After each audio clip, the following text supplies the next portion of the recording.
Jugoslavija bi neizbežno postala zemlja čija bi se teritorija brzo rasparčala. Kosovo bi bilo prva žrtva.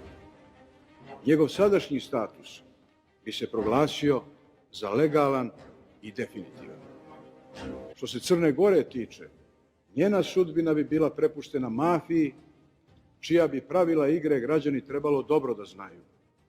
Velika podela na većinu siromašnih i manjinu bogatih, javna i društvena svojina bi se brzo transformisale u privatnu, ali vlasnici te svojine bi po pravilu bili stranci. Izuzeci bi bili oni koji bi pravo na vlasništvo kupovali lojalnošću i pokornošću. Jedan od zadataka marionetske vlasti u svakoj zemlji jeste gubljenje identiteta.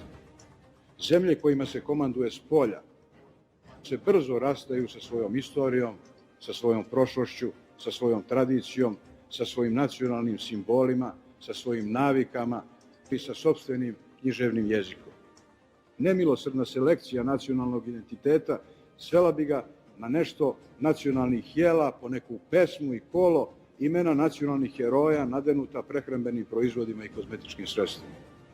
Naroda počinje da upotrebljava tuđi jezik kao svoj, da se identifikuje sa tuđim istorijskim ličnostima, zaboravljajući svoje, da poznaje bolje književnost svog okupatora od svoje književnosti, da glorifikuje tuđu istoriju, često se rugajući svojoj, a to se ne može izbeći u savremenom obliku kolonizacije.